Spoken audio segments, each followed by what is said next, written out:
Herzlich willkommen zu einem neuen Video. Mein Name ist Nicole und ich freue mich, dass ihr wieder bei mir eingeschaltet habt. Bevor wir ins Video starten, noch eine kleine Bitte für alle, die mich noch nicht abonniert haben. Holt das doch ganz schnell nach, denn so verpasst ihr nämlich kein Video mehr. Vor allem, wenn ihr die kleine Glocke neben dem Abonnieren-Button aktiviert. Ich bekomme nämlich immer wieder Nachrichten, dass man gar nicht mitbekommt, dass ich ein neues Rezept oder ein neues Video hochgeladen habe. Aber mal davon abgesehen, jeden Montag gibt es auf jeden Fall um 10 Uhr ein Video. Der Bolo Tsunami Cake, ich habe diesen vor einigen Monaten das erste Mal auf diversen portugiesischen Kanälen gesehen und jetzt habe ich gedacht, muss ich den doch auch mal machen, weil er scheint ja auch hier bei uns der neue Cake-Trend 2020 zu werden. Bolo Tsunami, Bolo heißt Kuchen in Deutsch übersetzt, Tsunami muss ich euch ja nicht erklären, was das bedeutet. Und ich habe einen super leckeren Schoko-Bolo Tsunami, eigentlich eine Schokobombe, gebacken. Und wir starten auch als allererstes mit dem Schokokuchen. Den Schokokuchen habe ich insgesamt 2-mal gebacken und dafür zeige ich euch jetzt die Zutaten. Los geht's mit den Zutaten für den Schokokuchen. Benötigt wird Mehl, Butter, Zartbitterschokolade, Zucker, Backpulver, Salz, Vanilleextrakt. Alternativ könnt ihr aber auch ein Päckchen Vanillezucker verwenden, Wasser, Eier, Kakaopulver und Instant-Kaffee. Wasser, Butter, Schokolade, Zucker, Kaffee, Kakaopulver und das Vanilleextrakt werden in einen Kochtopf gegeben und bei mittlerer Hitze so lange erwärmt, bis alles geschmolzen ist. Bitte nicht aufkochen, nur erwärmen. Anschließend wird die Masse umgefüllt und muss vollständig auskühlen. In der Zwischenzeit wird Mehl, Backpulver und Salz gemischt und auf die Seite gestellt. Sobald die Schokomasse ausgekühlt ist, kommen die 2 Eier dazu, werden etwa 30 Sekunden mit dem Handmixer eingerührt, bevor das Mehlgemisch dazu gesiebt und ebenfalls eingerührt wird.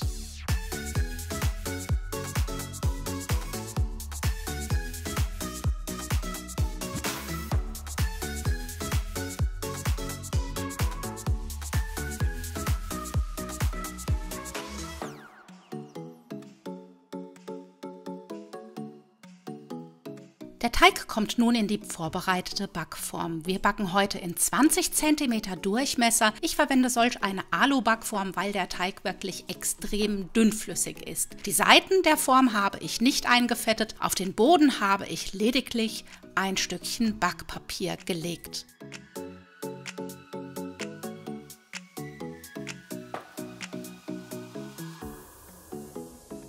Nach dem Backen muss der Kuchen etwa 20 Minuten in der Form auskühlen, bevor er herausgestürzt und auf einem Auskühlgitter vollständig abkühlen kann. Ich habe die Form dann sauber gemacht und noch einen zweiten Schokokuchen gebacken.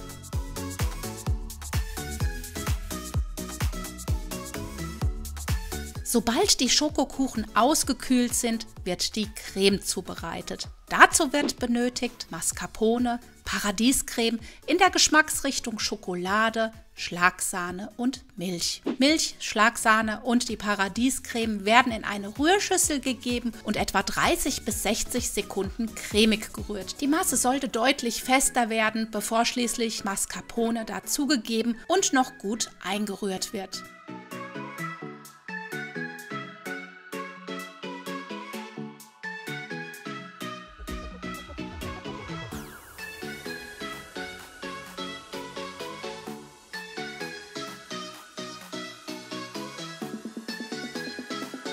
Die Kuchen sind ausgekühlt und nun schneide ich sie zurecht. Von dem ersten wird der leicht gewölbt gebackene Deckel abgeschnitten und einmal in der Mitte durchgeteilt.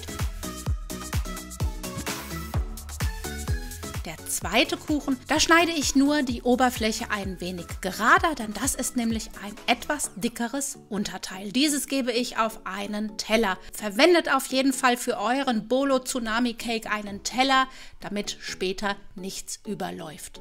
Ja, der Bolo Tsunami Cake braucht allerdings Tortenrandfolie. Jeder kennt sie. Meistens sind sie in normalen Höhen und diese braucht ihr in etwas höher. Ihr habt natürlich die Wahl, dass ihr jetzt, wenn ihr eine niedrige zu Hause habt, dass ihr sie einfach zusammenklebt. Das funktioniert auch ganz gut. Das hat nämlich meine liebe Freundin und YouTube-Kollegin, die Joana vom Kanal Fein Fein Schmeckt's gemacht. Schaut euch dazu auch mal ihr Video an zu ihrem Bolo Tsunami Cake. Ich verlinke euch das jetzt hier oben in der Infocard. Oder ihr benutzt solche ganz hohen. Die gibt es in 15 cm und in 20 cm. Und wo ihr die herbekommt, den Link gibt es übrigens in der Infobox. Ich verwende heute übrigens die 20 cm hohe Tortenrandfolie. Davon habe ich ein Stück abgeschnitten und lege dieses nun um den Kuchenboden drum herum. Die Tortenrandfolie wird mit etwas Klebstreifen festgeklebt und gebt am besten noch einen Backrahmen drum herum. Ich hatte es erst vergessen und gebe ihn jetzt noch im Nachhinein dazu, nachdem ich die erste Hälfte meiner Schokoparadiescreme-Füllung hineingefüllt habe.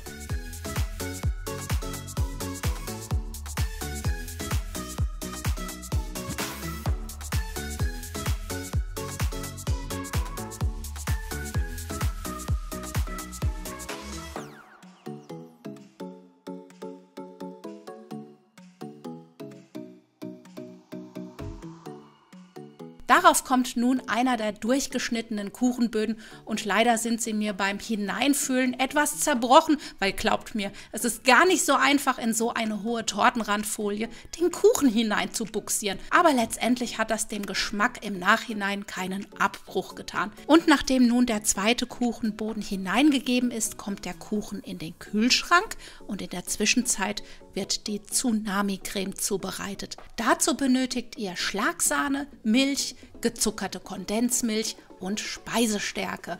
Schlagsahne und Milch werden zusammen mit der Speisestärke in einen Kochtopf gegeben und mit dem Schneebesen glatt gerührt. Und meine Empfehlung, nehmt einen etwas größeren Kochtopf, denn hier kommt später noch die gezuckerte Kondensmilch hinein und da war mein Kochtopf doch wirklich ein bisschen zu klein. Unter ständigem Rühren wird alles nun erhitzt und wenn die Creme anfängt einzudicken, wird noch die gezuckerte Kondensmilch dazugegeben und unter ständigem Rühren noch einmal kurz erhitzt, bevor schließlich der Topf vom Herd genommen und die Creme nun vollständig auskühlen muss. Damit sich an der Oberfläche keine Haut bildet, wird diese noch mit Frischhaltefolie abgedeckt.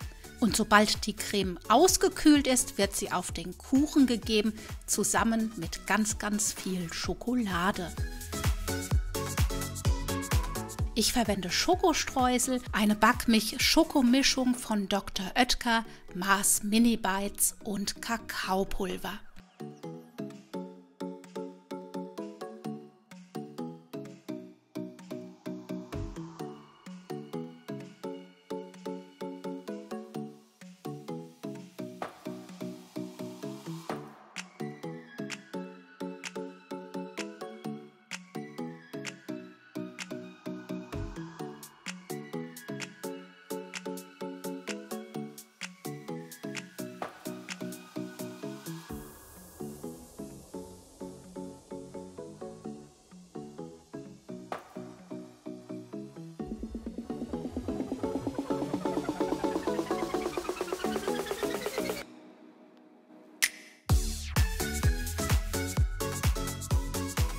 Und tata, da ist sie, meine meine Bolo Tsunami Schokobombe. Probiert sie auf jeden Fall mal aus. Mega, mega schokoladig. Durch die leckeren Schokoböden, die lockere Creme und natürlich die süße Tsunami-Creme. Das Rezept zum Nachlesen findet ihr jetzt gleich am Ende verlinkt und natürlich auch in der Infobox.